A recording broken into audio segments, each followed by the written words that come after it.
AJ Dybantsa versus Darryn Peterson, battle for the number 1 draft pick. We've got BYU at Kansas. Let's get into it. Welcome into another edition of the pod. This is the KC Sports Authority podcast right here on YouTube, where you could be checking us out live right now, which we'd greatly appreciate that. Smash that like and subscribe button below if you haven't done so already. You can also check us out on Spotify, where you can listen to us on the go. Give us a follow, Twitter, Facebook, Instagram, and TikTok at KCSA Pod. Well, fellas, we have a monster game this weekend in the Fieldhouse. Number 13 BYU comes to town, take on the number 14 Kansas Jayhawks. And, of course, really this is the battle of Darryn Peterson versus AJ Dybantsa. We've got the 1A and 1B when it comes to recruiting throughout most of this offseason. Obviously, we would like to argue Darryn Peterson is the best player in college basketball, the number 1 presumed draft pick, top freshman. But Dybantsa's got an argument. He's been incredible for BYU so far. So we got to talk about that game for sure. We'll for sure dive into the matchup there, look at KU's schedule next couple of weeks. But we'd be remiss if we did not go back and talk about the absolute butt whooping that took place in Manhattan late Saturday at the hands of Melvin Council and Trey White. Austin, I saw you tweeted out that it was K-State's worst loss at home to Kansas in 24 years, losing by 24. How great is that? Melvin Council wabashing at the end of that game will live in KU highlight history. Love it. If it is not in tomorrow's, or if it is not in Saturday's pregame warm-up video already, I'll be disappointed first off. But what a game. I mean, we were texting about it. That game ended exactly how I was hoping as a KU fan, all for the disrespect that we put on that program the final 10 minutes of that game. I loved every bit of it, and they deserved it. God, it's one of those things where it's like you can't even look at Melvin and say, "Oh, that wasn't very classy of you. Oh, that was in poor taste." No, it wasn't. Not when it's against K-State, you guys. Not when it's against our biggest rival in the Big 12. And man, I mean, I kind of hate how there was even a monkey on our backs to begin with, but it's great to have the monkey off our backs. It's great to have, us back in the win column in Manhattan because we lost there the last 3 years in a row. How embarrassing is that? Like, it's been tough. It's been about the only bright spot to the Jerome Tang tenure at K-State. God, it really has, and that's part of the reason why he's kept his job this long. And funny enough, after that game, I mean, the chatter's already been there, but after that game, it's just been amplified even more. K-State fans, like K-State, they want him gone. They are like, Jerome Tang, out of here, get out of here. And if I can pull from my old bag, Jerome Tang, you're done, because nobody wants him there anymore except probably KU fans. Because hey, you know what? I think we can right the ship with our games in Manhattan moving forward. I will take a lot of years of mediocrity, with K-State. I will gladly take that. I love the fact that they hate him now. I really do. It's just that's probably the icing on the cake. They're certainly going nowhere fast as a program.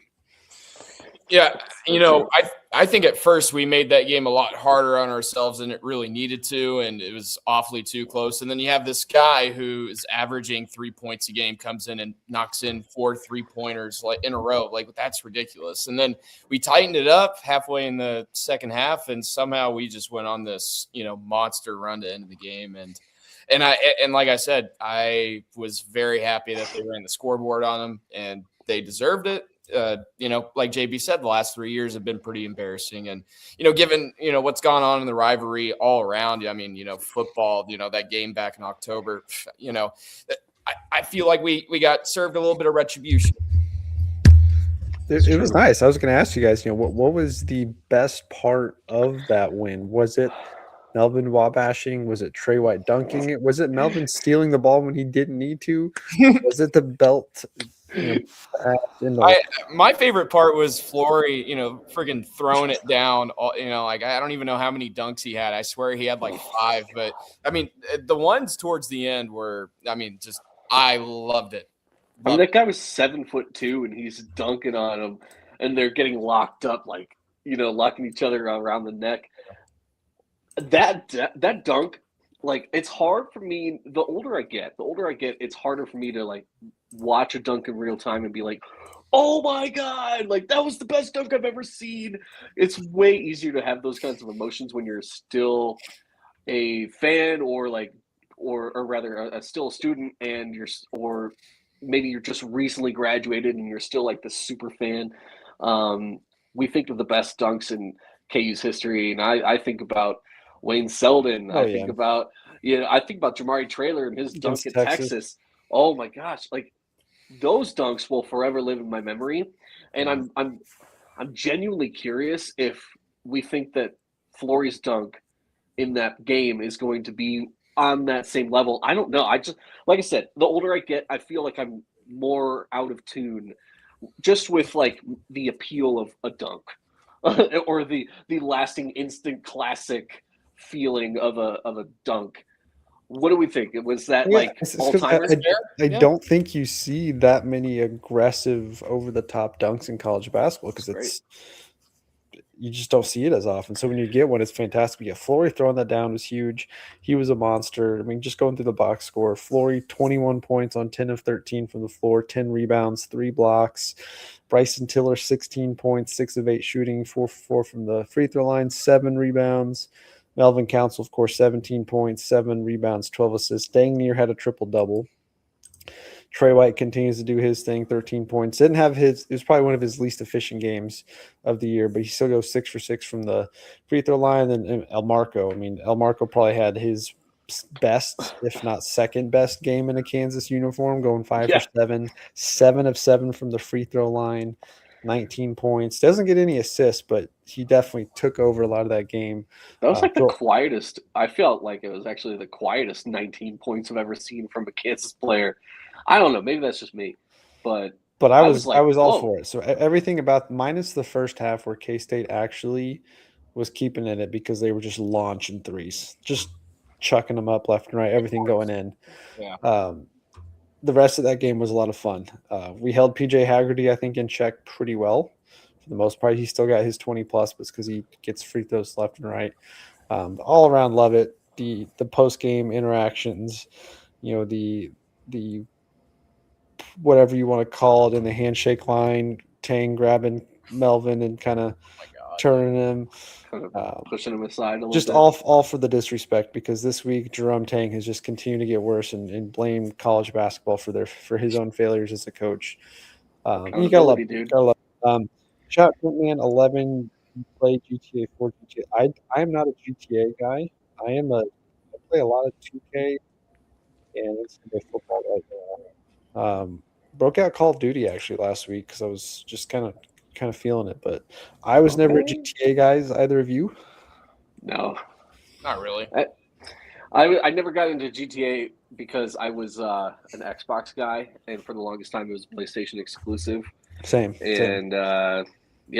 am an Xbox guy. So same here. 2K and Call of Duty were my bread and I butter. do remember playing, I think it was San Andreas, a decent-ish amount at somebody's house when it came out. But nope, I've been 2K through and through, and I've played 2K so much this year already that I'm bored.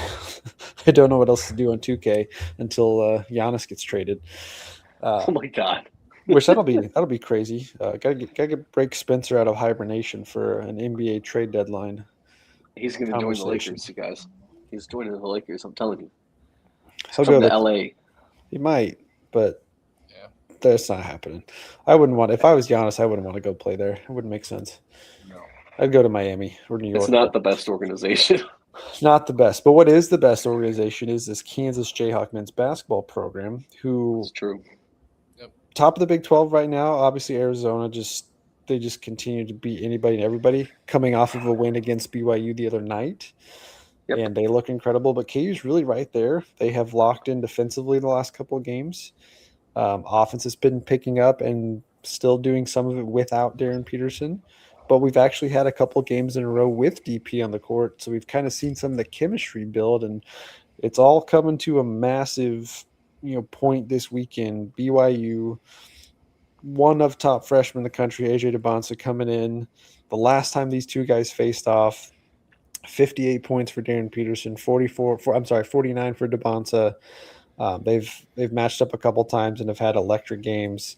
You're talking about the two best freshmen in the country, 1 and 2, 1A, 1B, however you want to rank them, flip flopping all off season coming into the year as far as who ended up as the number one prospect.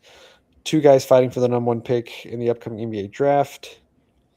You don't want to say like this is for the number one draft pick, because it's in reality it's not. There's so much college basketball left, and they could face again later, Big 12 tournament, whatnot.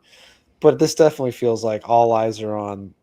This is your opportunity to solidify yourself as the number one, the top dog in college basketball for this upcoming draft. Austin, what do you feel like I know you just graduated, but you're probably still very close and probably still have a lot of friends who are still students at KU. What's the student vibe right now with this game? I feel like this game is, I mean, for all intents and purposes, this is the game that I think most fans have had circled on their calendars for the entire season. This is it. Like, this is the game that we all wanted to see. So, or at least from my perspective, is that how everyone else is still feeling? Yeah, absolutely. I mean, they think that this is going to be the loudest game of the year, and I totally see that happening. Yeah, I mean, you saw the videos of everybody, showing up for lottery. I still follow the KU camping Twitter account and see all their updates and how people try to get out of camping and end it early. And I'm like, man, back in my day, back in JB and I's day, that's right. The camping's so much more relaxed now than it used to be. Yeah. You can vote to end camping so early now. You couldn't do anything back then. It's like there's a certain time, I think, like it's they tweeted it out that like, there was or they if there's tweeted like out the other day. Or if there's like another, like if there's like a women's basketball game going on or something, like they of course suspend it. But I saw the videos of everybody lining up, waiting for a lottery to start and all that stuff. Obviously, that was incredible to see.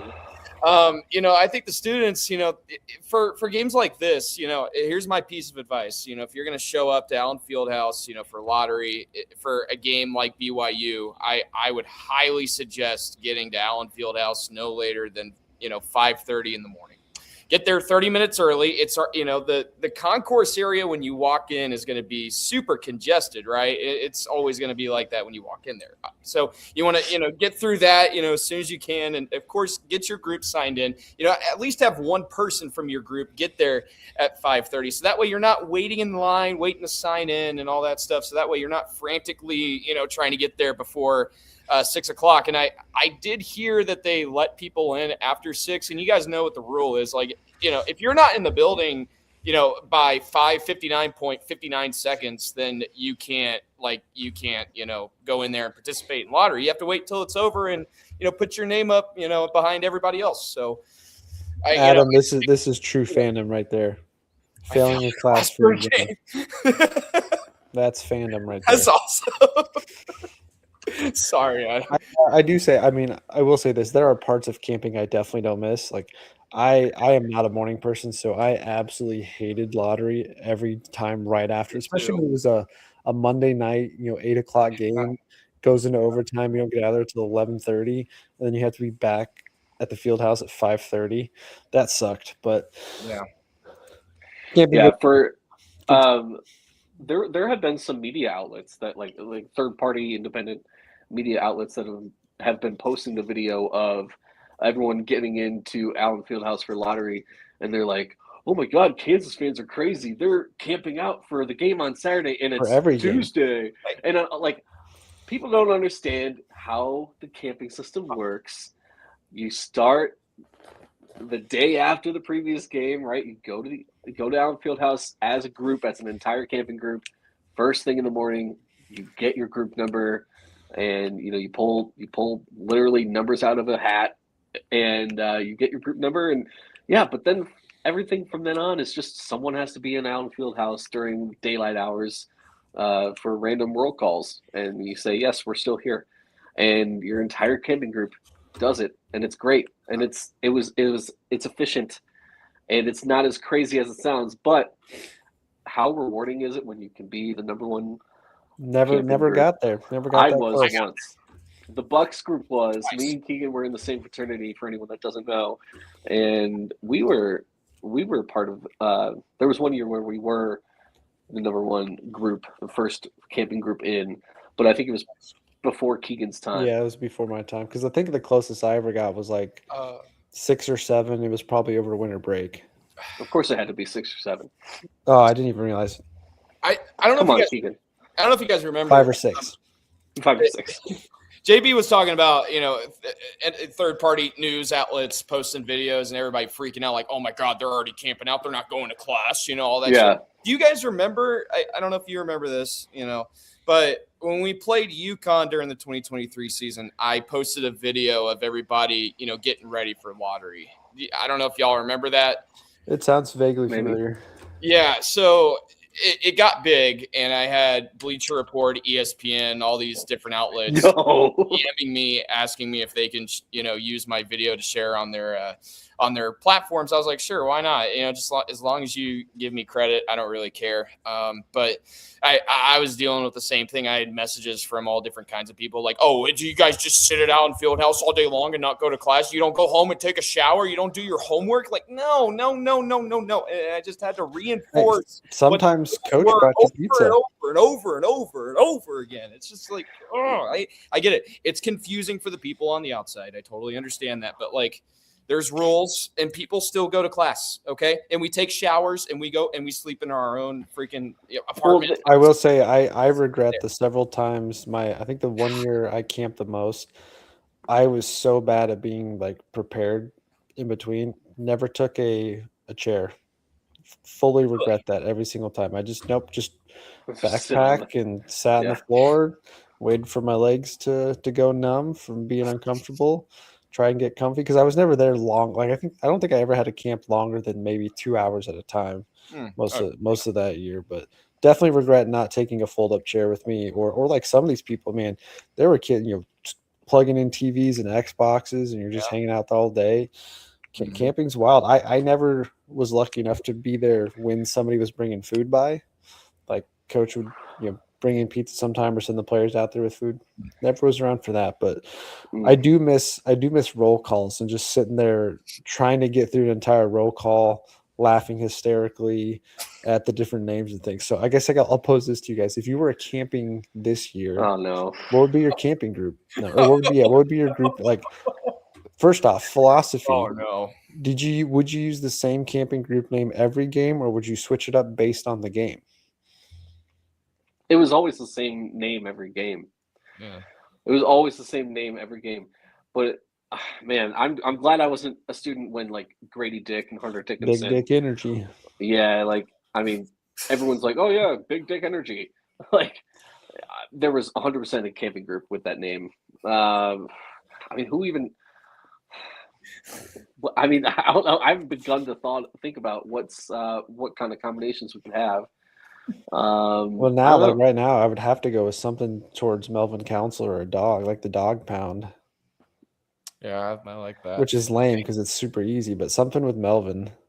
Hey, shout out to group number 2 for the game on Saturday. Their group name is God effing D it. If we aren't effing good at effing basketball this effing year, I'm gonna effing Bill myself F me and F my effing. Oh my goodness. Do you have the list? Do you have the list in front of you? I have it right here. Yeah. Nice. Read off a couple. Okay. The group number 1 is fogged up and ready. El Save our Timo. Let's see. Cole's Cash. That's pretty good. That's good. Hey, shout out Cole. Hopefully he can find minutes at some point. God, again. That would be nice. I cannot repeat some of these word for word. I mean, I repeated group number 2's name, but I didn't use vulgar language to the best of my ability. Oh, yeah, there's always the ones that are. You don't want to get demonetized. Yeah. Wait. I'm trying to. No. Okay, I can't read these. No, I can't. We're gonna get demonetized if we. They can't. They're all inappropriate, but that's the fun part about it, I guess. Yeah. So. Good old camping. Well, let's get into the matchup. BYU 17-3 on the year. They've really been in every single game. Texas Tech was probably their worst game. They lost by 13 on the road. Texas Tech, one of the hardest places to play, of course. But just coming off of a tough loss against Arizona, so you think they're going to be pretty locked in this weekend, needing a bounce back because they're sitting 5th in the Big 12 race. They lost at the beginning of the year to UConn by 2. But BYU, good team. Very good team. They average a lot of points. They score from everywhere. They picked up Rob Wright in the transfer portal from Baylor, pairing him with Dybantsa, Richie Saunders. They can really score the ball from all over the place. BYU is one of those up-and-coming programs as they have been the last couple of years, and they're still doing that under a new head coach, Kevin Young. They're a scary team, not going to lie. They're scary. AJ Dybantsa, I mean, listen, that I've watched a little bit of his highlights lately, and because I really don't keep up with everybody else as much as I used to, but that dude's unbelievable. I mean, he can shoot from anywhere. When you're dealing with a guy, standing tall at 6'9", I mean, sheesh, man. I mean, you're talking about a guy that can shoot the 3, get underneath the basket, and he's really physical, has a ton of length, obviously, and man, he's going to get some open looks Saturday. I can already tell. And it's tough not to argue that he's having a better season than Darryn Peterson so far. Now, albeit he's been healthy the entire year. But looking at the stat lines, I mean, his numbers are quite impressive. Not that Darren's aren't impressive because they still are, but Dybantsa's doing it. The per game numbers are way better on AJ's side. But if you look at per 40, I think Darryn Peterson is right now out of this planet. AJ's averaging 32 minutes a game. Darren's averaging 27 minutes a game in 10 games played versus AJ's 20, of course. But averaging 23.6 from the floor, 6.7 rebounds, 3.5 assists, 1.3 steals. Not bad there. Shooting over 50% from the floor, 32% from the three-point line. He does turn the ball over at a decent rate. Averages almost 3 turnovers a game. That's not good for him. But we don't do a good job of forcing turnovers on our end. We haven't. That was something I wanted to mention is – even though we've been improving defensively and rebounding, we still don't really force a lot of turnovers and get in transition. And you need to do that against a team that's this capable because they've got 3 guys averaging north of 17. Richie Saunders is averaging 18.8, shooting 40% from the three-point line. Rob Wright, 17.5 points a game, also shooting 43% from the free throw line, three-point line. So they've got some snipers they can launch. Collectively as a team, they are averaging 86.7 points a game, 35% from the three-point line. They rebound the ball pretty well. They're a good team. They are a good team that on paper is going to make this matchup insane. So I'm glad this is at home for sure. Only downside, or not downside, but like one negative, like it's college game day in town, big time matchup, but this is a 3:00 tip off. It feels weird that it's a 3:00 early afternoon college game day when it should be Saturday night prime time, all eyes on you. But agreed. I was trying to say something and I had myself muted. I forgot. Give me a minute. Oh, lost the thought. But battled the 2 best freshmen in college basketball. Darryn Peterson coming off the ankle injury about a week and a half ago at Colorado. He's going to play. We said that last week that we all anticipated he was going to play this game. I don't think he's going to be limited in any capacity. I think it's 100% green light, go. Any concern there coming off of the ankle on how he will look in this game, or any concern that he might be pushing it too hard or forcing things because of the caliber of matchup? He could. Maybe. I mean, he has, obviously KU's had, they're going to have 6 days or they've had it, to rest and practice and all that stuff. So you hope that the extended time off, pays dividends. But yeah, what I was going to say was I'm just glad that we're not. I just got a lot of glitching right there. What happened? I don't think any. I think we're good. Oh, okay. Sorry, you guys are good. It's just it's freezing up on my end, going slow. Oh, okay. I was in case you didn't hear, I was trying to get I'm just glad we're not playing this team at BYU this year. Oh my gosh, I think that would be 100% a loss. Like the beauty of this game. Yeah, that was one of the worst games we've ever seen last year. We got away with it. I mean, last year's game. I mean, and that's why I feel good. Team apart. KU typically shows up quite well in these types of home matchups against top teams, and they're playing really well right now as a team. Everyone seems locked in. I've looked at the statistics. I mean, KU does trade off a little bit when Darryn plays versus without. And we've talked about it that when Darren's not playing, the rest of the team takes it to another level, especially behind Melvin.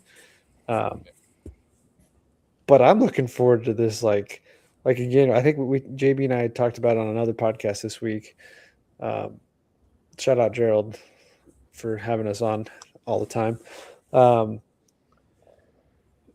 But this is going to give me vibes of that Oklahoma matchup. Frank Mason, Devontae Graham, Wayne Selden going off against Buddy Hield. Now in this case it's 1v1. But then you remember you've got a guy like Melvin Council and Floyd Badunga. This could be just an absolute firepower game. And I still feel like I give the edge to Darryn, especially at home. But him outplaying and outscoring AJ, because Trey White is mostly going to be defending AJ, and he's been good. I don't think you're going to slow him down, but yeah. I mean, he's going to get his. Everyone's going to get theirs. I didn't say this on Gerald's podcast earlier this week, but I had this weird flashback after we went off air of Andrew Wiggins versus Jabari Parker. That kind of shows how old I am. But Andrew Wiggins versus Jabari Parker versus 2. Yeah, and Jabari Parker turned out to be a complete and total dud of a basketball player. Let's Didn't have the knees. Yeah, let's hope that AJ Dybantsa is a dud. I mean, I don't think he will be. But my fingers are crossed and everything. I just hope we win this game. I really do. This feels like not only. I mean, is it the biggest game that we've had pretty much all year? But it's a must win. I think if you want to ask, do you consider it a true must win? If we want to contend for the Big 12, yeah, I think we're still right. I mean, we are right there, you guys. Like the Big 12 is tough, and I understand Arizona is undefeated right now. That can change if we win, and I don't know if they'll drop a game before us. They probably won't. But if we can hand them their first loss. And then if they can stumble just one time, we could tie Arizona for the title by the end of the Big 12 play. I mean, we are right there. It can happen. And we were picked to finish probably 5th or 6th. And yeah, I think it was 5th sounds right. Like right now, standings, Arizona 8-0 in league play. And then you basically have 6 teams all within a game of each other. Houston and Texas Tech are both 6-1. Iowa State 6-2, and they've been slipping up. BYU, KU 5-2, then UCF, West Virginia 5-3. So yeah, you are right there. And of course, we know this 5-game stretch KU's about to enter is one of the toughest in the conference and college basketball as a whole, where you're playing 4 of the 5 matchups are top 25 teams. Yep. So this really, I don't know if I call it must win per se, like you are, but it's definitely a barometer style game to be at the top of the Big 12. but it comes at a great time because of just the rhythm KU's been in.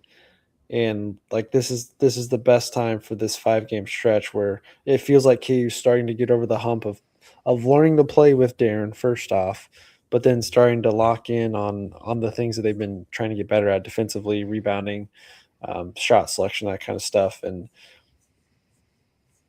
in the next 2 weeks, KU could be right there at the top of the Big 12, coming down the final stretch of February, the big month of February that it'll be. I don't know if Arizona's going to slip up because man, they look really good. But I'm going to be honest with you, I'm looking at the Arizona State game as a one they're going to look over Saturday night. Yeah. So why not throw some money on Arizona State to pull off the upset? Please. You know how I see it though. Arizona, they always slip up in March. So why can't they slip up in Feb? Right? They always come on. They always if you fast forward to bracket season and when we do our brackets, if you put Arizona as your national champion, you will be wrong. Yep. Hot take. JB's hot take. It's not a Arizona hot take. Is it? I don't know. I mean, not really. They're probably going to be the number 1 overall seed. And everyone's like 50% of brackets are going to be putting Arizona national champion, Arizona national champion. No, they always slip up in March. I don't know why. It's March. I guess that's why. But they always slip up. That's why I love college basketball because March Madness is the hardest tournament to win. It is. Anybody can get hot. But getting into this matchup, do we feel good about where KU is defensively to go up against a team that has as much firepower as BYU? Like I said, they got 3 guys averaging north of 17. Those 3 guys are always going to get theirs, but they still have several other guys averaging. They've got 3 other guys averaging 6 to 8 points. Like they can still spread it around a little bit. They play a relatively deep team. They play about 9 to 10 guys on average. Some of those guys get a couple minutes, but they're a pretty deep team. They like to get out and run, and they look to score every chance they get. I don't know if I'm concerned like if this game becomes a shootout, can KU handle it? Because I think we've seen them enough this year where they've had to be in a shootout. But I am concerned that if BYU is hitting shots consistently and early, it's going to be a long afternoon. Because they're a tough team to. I mean, like I said, even in their losses, Texas Tech's the only team that has slowed them down at all. Go watch the tape, Bill. Watch that Texas Tech tape. Yeah, I don't really feel that confident in our efforts defensively. I mean, it's going to be a high-scoring game, no doubt about it. Honestly, I'm almost more concerned about Richie Saunders than I am AJ because our ability to not cover the three-point line, which is weird. I saw somebody else talk about this week. KU, according to Ken Palm's, like a top 15 three-point defense team in the country, which – like watching games, it's hard to say, but like teams really do miss a lot of threes against them. They just also give up a ton of threes. But shooting percentage wise, teams are not shooting well as a whole. They're just getting a lot of threes up. So obviously if you take 35 threes and you make 10 of them, that's not great shooting percentage, but that's still 10 threes you made. Wasn't Derek Johnson out there saying something about specifically corner threes with Kansas? Yeah, specifically corner threes. We're at like the 13th percentile in making them, and we're in the 13th percentile of defending them. So it's like anyone who wants to beat Kansas should just shoot a lot of corner threes, and then you're golden. I didn't know this stat until earlier today too. This is the best 3-point defense. That's a crazy stat because it's hard to believe that just watching the games. Adam tweeted me this during the Colorado game or the K-State game. I forgot which one, but I was like, why do I find that so hard to believe? Because it doesn't look like it, but I mean, it's great, I guess. Well, and K-State really cooled off in the second half of that game, but yeah, it's just teams get a lot of threes up, and because of that, they also get a lot of second chance points because we don't crash the boards quite as hard, but.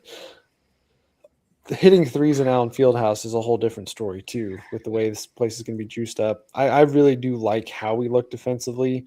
I still have my concerns actually with Darryn on the court because we are 10 points worse defensively with him on the court. We give up 10 points more per game with him on the court than without. And I don't know if that's a direct correlation of anything he's doing. I think it's more about matchups and the teams he's played against.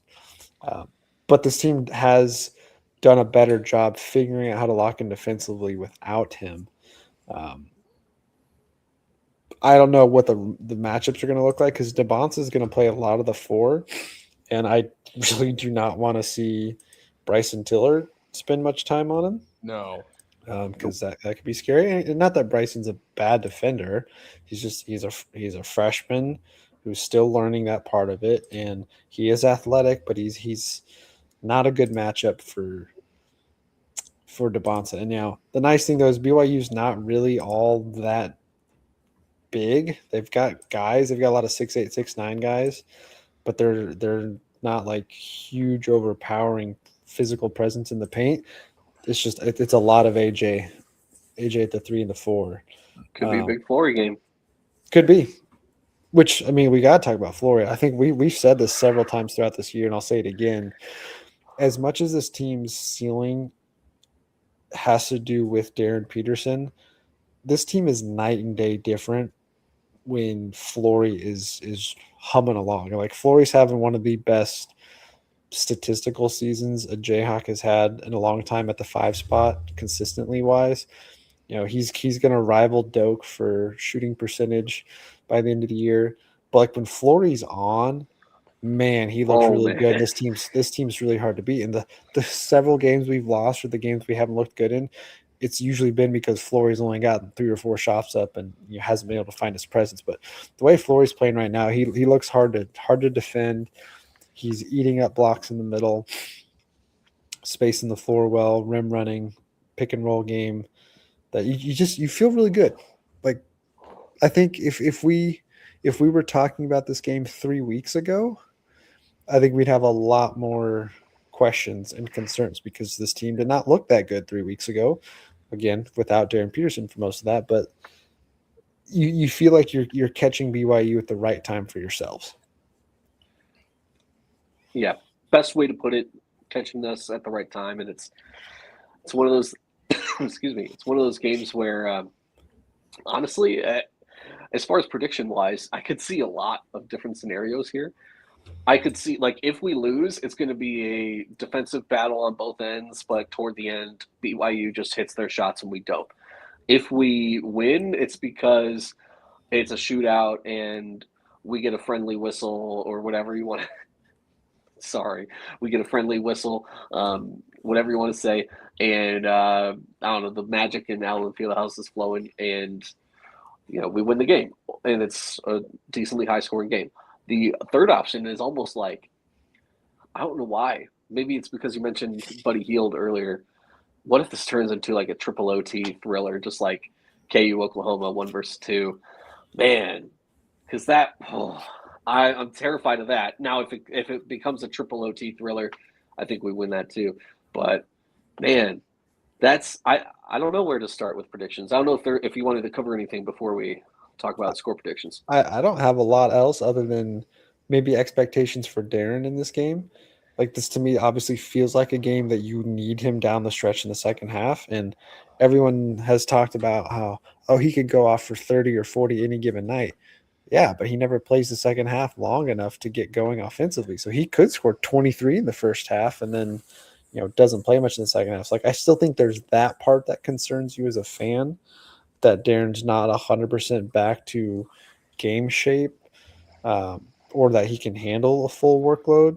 I think that's the legitimate concern. But this team has figured out how to withstand moments without Darryn on the court, whether it's Trey White stepping up, hitting a couple shots, Melvin completely taking over the game, Flory looking solid, or El Marco this last game being aggressive and tacking downhill. It's like I'm not as concerned there, but I would love, like, I think most KU fans looking at this matchup, AJ versus Darryn, why not go off for 35 or 40? Just get a 40 burger, keep shooting, keep scoring. I think that'd be a lot of fun. How many NBA scouts are going to be watching this game? How many? I mean, tons. This is all of them. I mean, it's college game day for heaven's sake, but Yep. Yeah. But it's 1 versus 2. It's no one's talking about Boozer at number 1 anymore.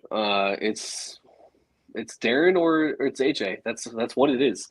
And you're right to say that it's not going to necessarily define who ultimately gets picked number 1 in June, but this I think I think the guys have to be thinking about. I think AJ and Darryn have to be thinking about that in their head. This might just resonate with the right people, the right executives up top in the NBA. This could be that game. I mean, how often do you get to see talents like that go against each other? Man, I mean, they are. This is the best freshman class we've had in many, many years. And earlier you mentioned that Darryn and AJ are 2 of the best freshmen in college basketball. They're, if not freshmen, I think they're honestly the 2 best players in college basketball as a whole. Yeah. And man, it's going to be a treat to see. So I don't know. As far as a prediction, if I kind of jump straight into mine, go for it. I want to say, and look, call me a homer, we're going to win. I don't think it'll be a triple OT. I don't think it'll be OT at all. If it is, Darryn Peterson's not going to play in overtime. But Melvin counts a show down the stretch. It'll be Melvin. I mean, honestly, that's how these games are. They're almost predictable. Yeah, Melvin takes over at the 10-minute mark and just puts the team on his back and closes it out. For some reason, I feel like we're looking at like a 84-78 KU. Actually, I was going to pull up. What is the spread on this right now? JB doesn't make his predictions off of the spreads. I just follow my heart. That's all I do. See if I can find us a line. Which is inevitably going to change when there's pre-game comments. Oh, Darren's, hit or miss. Oh. My guess is it's probably KU 3.5. Maybe 2.5. Because I mean, you could still argue that BYU is the better team, just as resume and success. Let's see if FanDuel has it yet. Oh well, keep going. Yeah, keep going on your predictions. How about? Maybe I should amend it. Should I say 80 or 81 for maybe it's a 3-point game, 84-81. 3.5 point favorite. Over unders 161.5. So they have this. Oh, I'm reading that wrong. I'm sorry. Over unders 158.5. So they have this a little bit lower scoring, and that both teams' defensive abilities slow it down just a touch. For me, I don't believe it. I think first team to 80 wins. And it's all right. I'll just change it based off what you said. I'll just change it to 84-80 KU. Well, I'm trying to think here. I mean, I anticipate this game being high scoring, like I said earlier. Man, I'm feeling a somewhere in the 80s as well. But I am going to pick KU just because it's at home. Honestly, a loss wouldn't shock me. Looking at the conference schedule before, conference play began, I looked at this game and I was like, this game could be a loss. And so, but with the way that they're playing right now and with how things are going, I think KU will come out on top, and I'm gonna go with KU 87, BYU 82. I like high scoring. I feel like I think it will be. Something about this has me feeling lower 70s. Okay. Afternoon game, shots aren't falling, to grind it out, get to the free throw line. Teams are both super amped up, hyper focus on the 2 best players on the court, and it just like goes through some stretches of struggle. So I'm gonna go I'll go 74-70. Really? Oh, okay. KU ekes it out into the game. And that feels too low scoring, but with how capable BYU is, especially with how capable BYU is.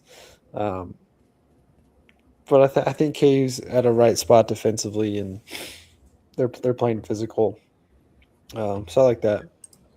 Well, let's end with looking at the rest of the schedule. So obviously you got BYU Saturday. Doesn't get any easier after that though, because you're quick turnaround Monday night, Texas Tech on the road, 8 o'clock. Completely feels like a loss style Yeah. game coming off of BYU. Win Yep. or No, I'm lose not going to Saturday. celebrate Texas Tech winning if they do. Okay, Yeah, Fair enough. get win that or out. lose No, I'm going Saturday. to be very upset if Kansas loses. Okay. Tech Monday night is tough. KU has also kind of struggled in Texas Tech the last couple of years. I think they've got one win in the last 5 years down there. I think in 2022. I'm sure Adam will tell me this in a second if he's still watching. I want to say we won in 23. Uh, the year right Yikes. after the national championship, and then have lost every year since.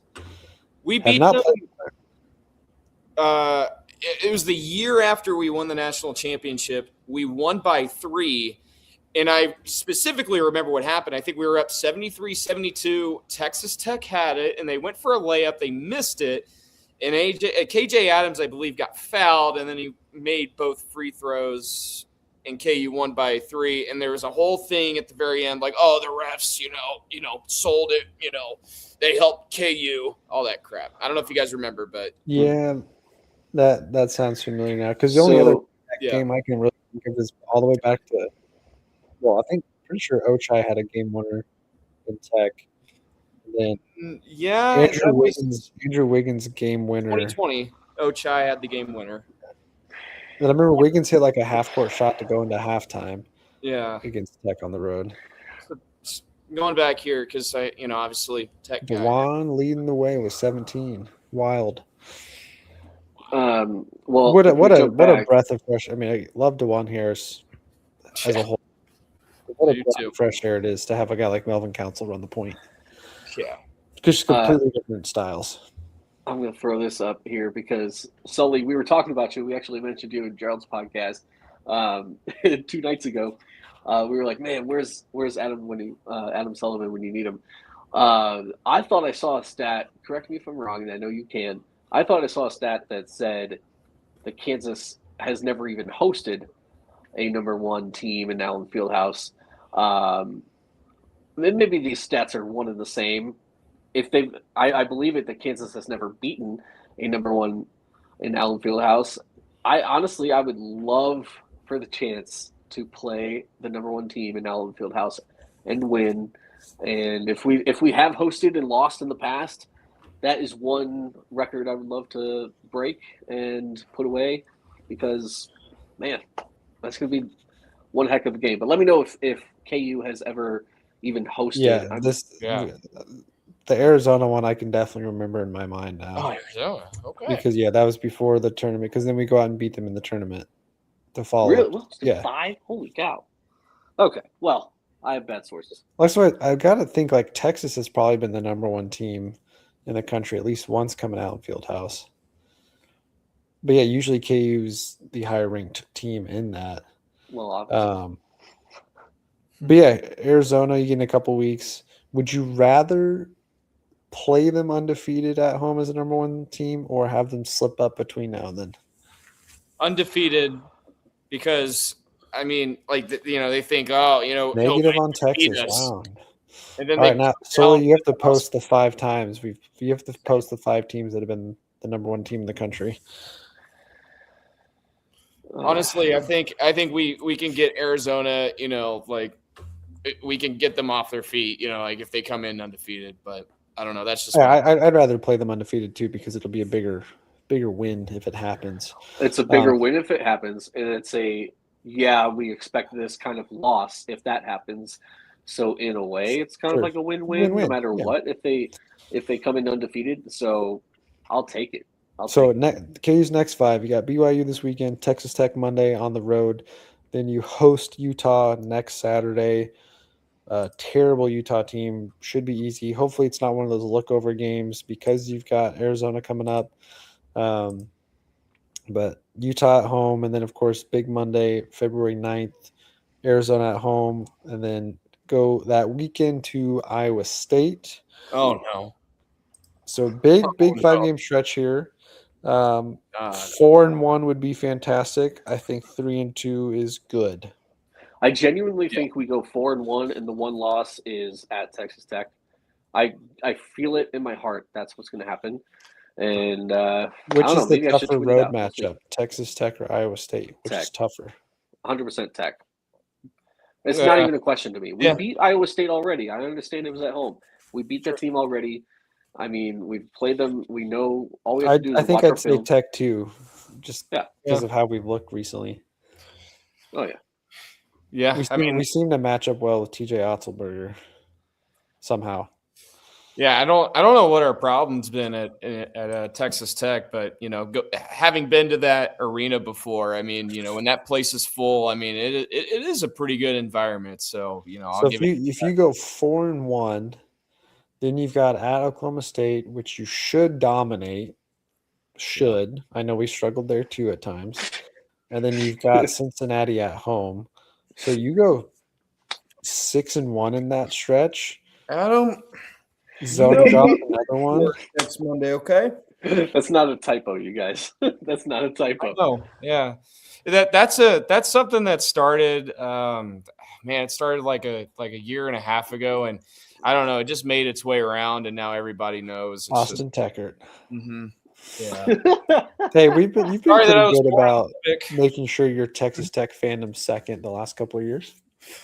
Well, KU comes first. I can't root against my alma mater, so.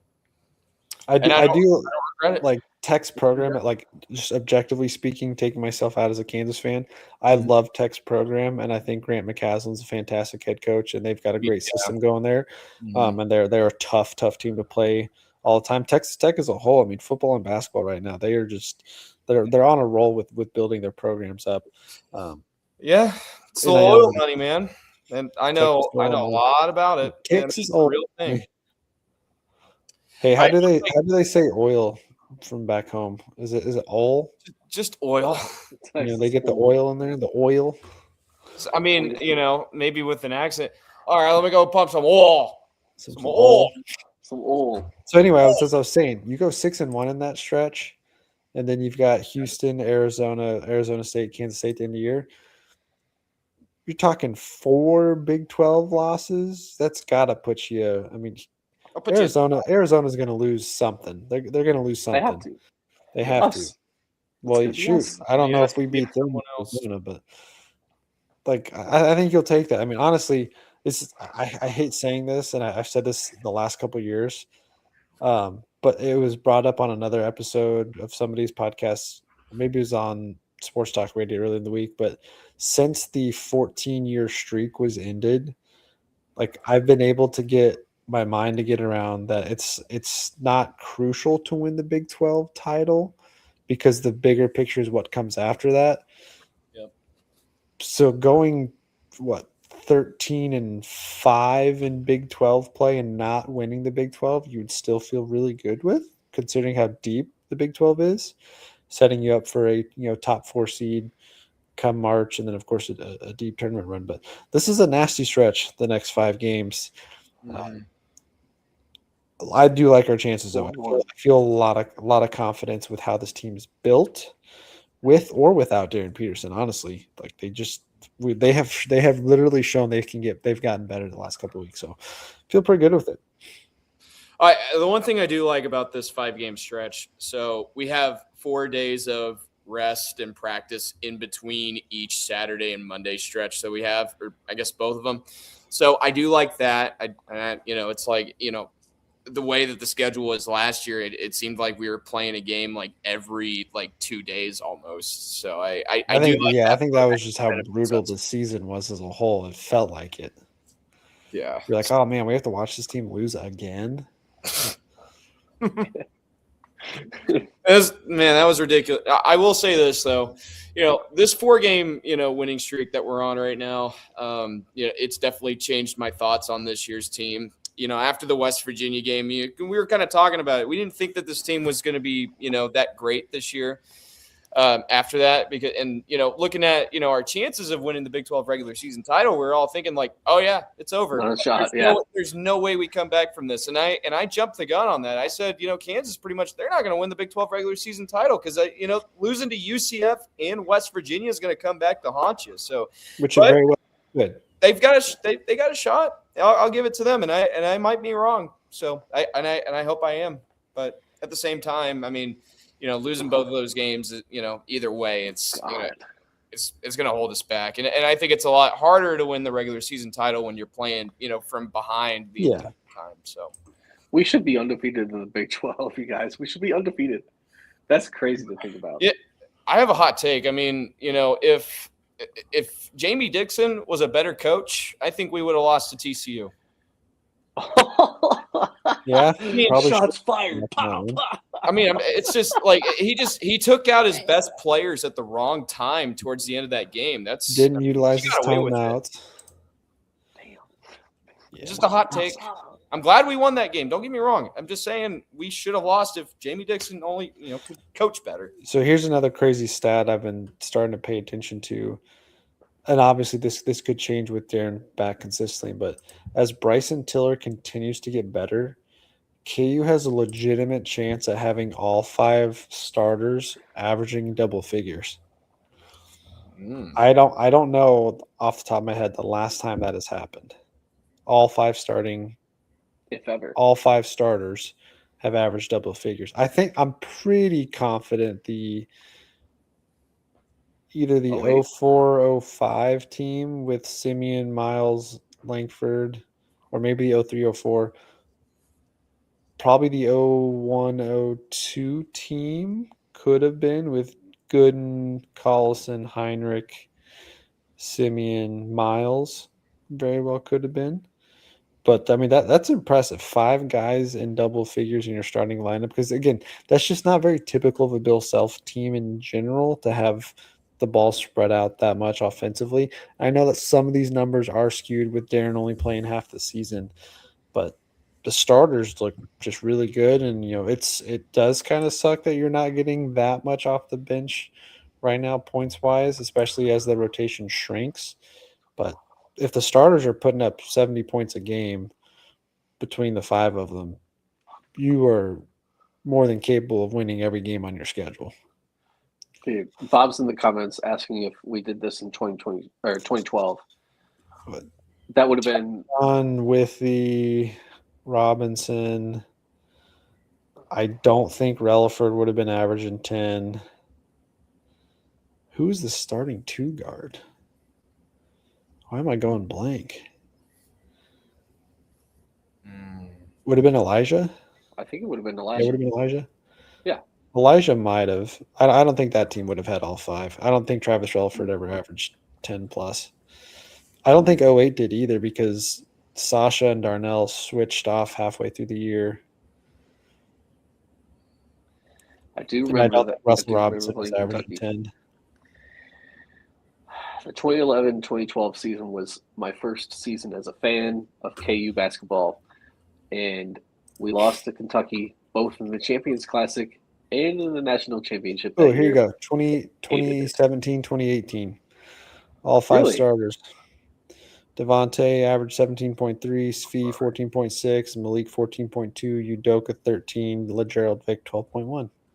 So you don't have to go as far back as I thought. Then they almost did it Ochai's freshman year. Wow. They had 4. Got close in 2020. Did we come close in the national championship? 2020, 2021 also got really close. Ochai, McCormick, Jalen, and Marcus Garrett all averaged above 11, and Christian Brown had 9.7. So they were right there. National championship year, you had 4 because DeJuan and Remy split time, and Remy did not average 10 points that year. Wow. Hey, all those years where we did spread the ball turned out to be pretty good years. Yeah. Just saying. Wow. Even Jalen Wilson, Grady Dick, Kevin McCullough, KJ all averaged north of 10, and Dewan averaged 8.9. So that team was close. Wow. I do sometimes go back and think about that team because I really liked KJ at the 5. I know he was undersized, but they just had a great pick and roll, pick and pop. Yeah, 07, 08 was close. Sharon was right there. No, that's wild. Only 2 teams in my quick search since 2010 that I went back so far to find. But I do think that the farthest I can go back on ESPN is 2002, 2003. They had 4. Aaron Miles had 8.9, so that doesn't cut it. Not 03, 04. 04, 05, not there either. Dang, Wayne Simeon averaged 20 points that year. I forgot about that. 2006, 2007 was close. Darrell, Arthur, and Sharon both averaged just under 10. So that's cool. That's a impressive stat line. But that's all I got. I don't have anything else unless you guys have something else you want to touch on. Nah. I think as we'll look at schedule, definitely we'll obviously talk KU basketball next week because you have 2 big games between now and next time we record. But need to touch on some KU football with the transfer portal as we start to get close to spring ball and start talking about that. And then, of course, maybe talk some Chiefs off season. Love to do that. But yeah, oh yeah, what a squad right there. Gooden, Kenny, Gregory, Carlson, Heinrich, and Boshi. Yeah, that's a squad. 2000, 2001. I wish I would have been a couple years older during that stretch so I could really have enjoyed watching the 01, 02 team because I have no memory of them going to the Final Four. I remember watching the Final Four game, but I remember every game of the 02, 03 season. That was for me when KU basketball really took off in my I was 7, 8, 9 by then. But I was just born. Were you even alive? Yeah, you were just any born. of that. Just born. Austin was in diapers. Literally. Early 2000s. Those are some squads right there. But all right, we'll end it there. Big weekend ahead. Looking forward to this matchup. AJ versus Darryn.